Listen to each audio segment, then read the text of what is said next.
Hey everybody. Okay, I'm at the top of page 365 if you're following along. And Harry has just yelled at Sirius that he was his parents' secret keeper and he doesn't believe that he didn't kill them. So let's see what happens. That's not true, Harry yelled. He was their secret keeper. He said so before you turned up. He said he killed them. He was pointing at Black, who shook his head slowly. The sunken eyes were suddenly overbright. Harry, I as good as killed them, he croaked. I persuaded Lily and James to change to Peter at the last moment.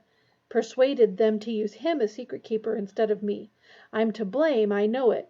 The night they died, I'd arranged to check on Peter, make sure he was still safe, but when I arrived at his hiding place, he'd gone. Yet there was no sign of a struggle. It didn't feel right. I was scared. I set out for your parents' house straight away, and when I saw their house destroyed and their bodies, I realized what Peter must have done, what I'd done. His voice broke. He turned away. Enough of this, said Lupin, and there was a steely note in his voice Harry had never heard before. There's one certain way to prove what really happened. Ron, give me that rat. What are you going to do with him if I give him to you? Ron asked Lupin tensely. Force him to show himself, said Lupin. If he really is a rat, it won't hurt him. Ron hesitated. Then, at long last, he held out Scabbers, and Lupin took him. Scabbers began to squeak without stopping, twisting and turning, his tiny black eyes bulging in his head. Ready, Sirius? Said Lupin. Black had already retrieved Snape's wand from the bed. He approached Lupin and the struggling rat, and his wet eyes suddenly seemed to be burning in his face. Together? He said quietly. I think so, said Lupin, holding Scabbers tightly in one hand and his wand in the other. On the count of 3. 1, 2, 3! A flash of blue-white light erupted from both wands. For a moment Scabbers was frozen in midair, his small gray form twisting madly. Ron yelled. The rat fell and hit the floor. There was another blinding flash of light, and then it was like watching a speeded-up film of a growing tree. A head was shooting upward from the ground. Limbs were sprouting. A moment later a man was standing where Scabbers had been, cringing and wringing his hands. Crookshanks was spitting and snarling on the bed. The hair on his back was standing up. He was a very short man, hardly taller than Harry and Hermione. His thin, colorless hair was unkempt, and there was a large bald patch on top. He had the shrunken appearance of a plump man who has lost a lot of weight in a short time.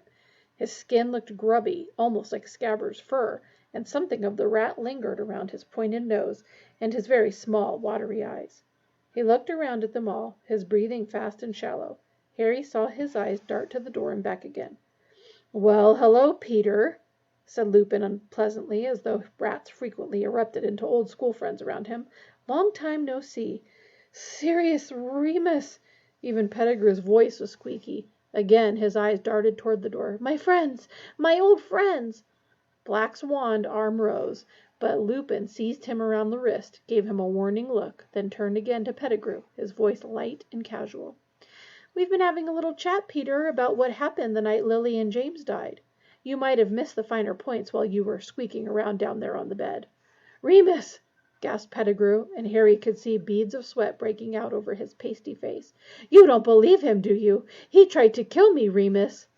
So we've heard, said Lupin more coldly. I'd like to clear up 1 or 2 little matters with you, Peter, if you'd be so. He's come to try and kill me again, Pettigrew squeaked suddenly, pointing at Black, and Harry saw that he used his middle finger because his index was missing. He killed Lily and James, and now he's going to kill me too. You've got to help me, Remus. Black's face looked more skull-like than ever as he stared Pettigrew with his fathomless eyes. No one's going to try and kill you until we've sorted a few things out, said Lupin. Sorted things out? Squealed Pettigrew, looking wildly about him once more, eyes taking in the boarded windows and, again, the only door. I knew he'd come after me. I knew he'd be back for me. I've been waiting for this for 12 years. You knew Sirius was going to break out of Azkaban? Said Lupin, his brow furrowed, when nobody has ever done it before. He's got dark powers the rest of us can only dream of, Pettigrew shouted shrilly. How else did he get out of there? I suppose he who must not be named taught him a few tricks. Black started to laugh, a horrible, mirthless laugh that filled the whole room. Voldemort, teach me tricks, he said. Pettigrew flinched as though Black had brandished a whip at him. What, scared to hear your old master's name? Said Black. I don't blame you, Peter. His lot aren't very happy with you, are they?" "Don't know what you mean, Sirius," muttered Pettigrew, his breathing faster than ever. His whole face was shining with sweat now. "You haven't been hiding from me for 12 years," said Black. "You've been hiding from Voldemort's old supporters. I heard things in Azkaban, Peter. They all think you're dead, or you'd have to answer to them. I've heard them screaming all sorts of things in their sleep. Sounds like they think the double-crosser double-crossed them. Voldemort went to the Potters on your information, and Voldemort met his downfall there. And not all Voldemort's supporters ended up in Azkaban, did they? There are still plenty out here, biding their time, pretending they've seen the error of their ways. If they ever got wind that you were still alive, Peter—" Don't know what you're talking about," said Pettigrew again, more shrilly than ever. He wiped his face on his sleeve and looked up at Lupin. "You don't believe this madness, Remus." "I must admit, Peter, I have difficulty in understanding why an innocent man would want to spend 12 years as a rat," said Lupin evenly. "Innocent but scared," squealed Pettigrew. "If Voldemort's supporters were after me, it was because I put one of their best men in Azkaban, the spy, Sirius Black." Black's face contorted. "How dare you?" he growled, sounding suddenly like the bear-sized dog he had been. "I, a spy for Voldemort? When did I ever sneak around people who were stronger and more powerful than myself? But you, Peter, I'll never understand why I didn't see you were the spy from the start. You always liked big friends who'd look after you, didn't you? It used to be us, me and Remus and James." Pettigrew wiped his face again. He was almost panting for breath. "Me a spy? Must be out of your mind. Never. Don't know how you can say such a— Lily and James only made you secret keeper because I suggested it." Black hissed so venomously that Pettigrew took a step backward. "I thought it was the perfect plan, a bluff. Voldemort would be sure to come after me, would never dream they'd use a weak, talentless thing like you. It must have been the finest moment of your miserable life telling Voldemort you could hand him the Potters." Pettigrew was muttering distractedly. Harry caught words like far-fetched and lunacy, but he couldn't help paying more attention to the ashen color of Pettigrew's face and the way his eyes continued to dart toward the windows and door. "Professor Lupin," said Hermione timidly, "can I say something?" "Certainly, Hermione," said Lupin courteously. "Well, this man, he's been sleeping in Harry's dormitory for 3 years.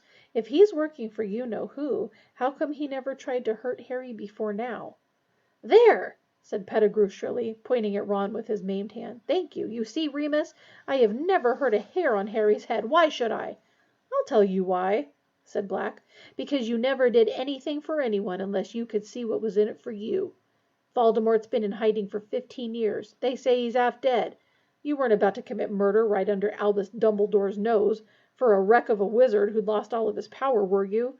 You'd want to be quite sure he was the biggest bully in the playground before you went back to him, wouldn't you?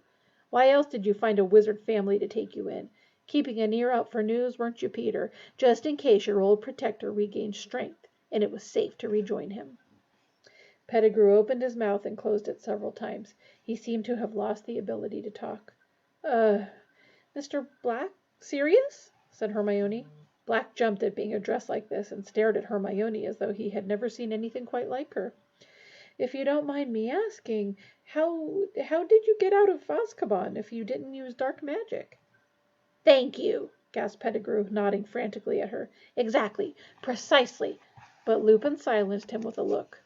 Black was frowning slightly at Hermione, but not as though he were annoyed with her. He seemed to be pondering his answer. "I don't know how I did it," he said slowly. "I think the only reason I never lost my mind is that I knew I was innocent. That wasn't a happy thought, so the Dementors couldn't suck it out of me, but it kept me sane and knowing who I am, helped me keep my powers. So when it all became too much, I could transform in myself, become a dog. Dementors can't see, you know." He swallowed. "They feel their way toward people by feeding off of their emotions. They could tell that my feelings were less human, less complex when I was a dog. But they thought, of course, that I was losing my mind like everyone else in there, so it didn't trouble them. But I was weak, very weak, and I had no hope of driving them away from me without a wand. But then I saw Peter in that picture. I realized he was at Hogwarts with Harry, perfectly positioned to act if one hint reached his ears that the dark side was gathering strength again." Pettigrew was shaking his head, mouthing noiselessly, but staring all the while at Black as though hypnotized, ready to strike at the moment he could be sure of allies, and to deliver the last Potter to them. If he gave them Harry, who'd dare say he'd betrayed Lord Voldemort? He'd be welcomed back with honors. So you see, I had to do something. I was the only one who knew Peter was still alive. Harry remembered what Mr. Weasley had told Mrs. Weasley. The guards say he's been talking in his sleep. Always the same words. He's at Hogwarts. It was as if someone had lit a fire in my head, and the Dementors couldn't destroy it. It wasn't a happy feeling. It was an obsession, but it gave me strength. It cleared my mind. So one night, when they opened my door to bring food, I slipped past them as a dog. It's so much harder for them to sense animal emotions that they were confused. I was thin, very thin, thin enough to slip through the bars. I swam as a dog back to the mainland.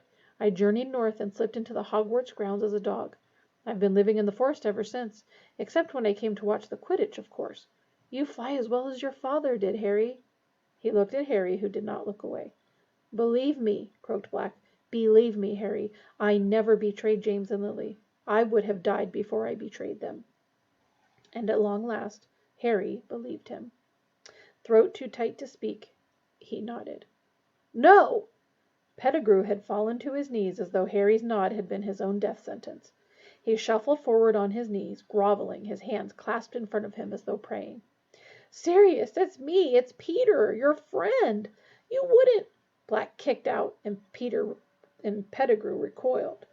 There's enough filth on my robes without you touching them, said Black. Remus! Pettigrew squeaked, turning to Lupin instead, writhing imploringly in front of him. You don't believe this? Wouldn't Sirius have told you they'd changed the plan? Not if he thought I was the spy, Peter, said Lupin. I assume that's why you didn't tell me, Sirius? He said casually over Pettigrew's head. Forgive me, Remus, said Black. Not at all, Padfoot, old friend, said Lupin, who was now rolling up his sleeves. And will you, in turn, forgive me for believing you were the spy? Of course, said Black, and the ghost of a grin flitted across his gaunt face. He, too, began rolling up his sleeves. Shall we kill him together? Yes, I think so, said Lupin grimly. You wouldn't! You won't! Gasped Pettigrew, and he scrambled around to Ron. Ron, haven't I been a good friend, a good pet? You won't let them kill me, Ron, will you? You're on my side, aren't you?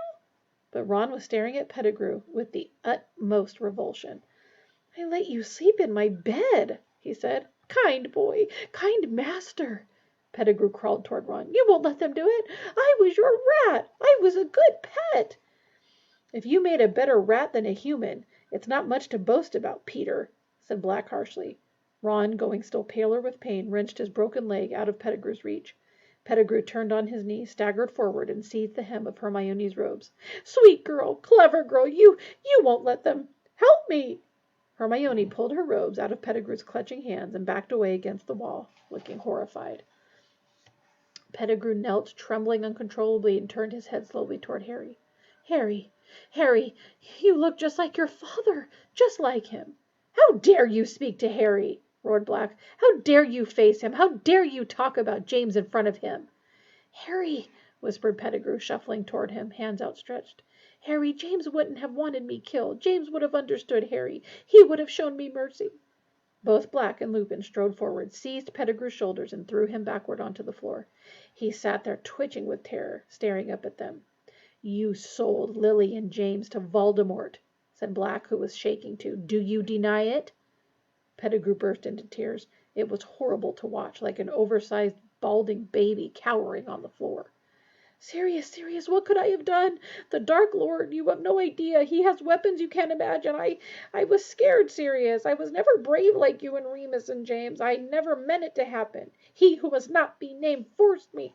Don't lie, bellowed Black. You'd been passing information to him for a year before Lily and James died. You were his spy.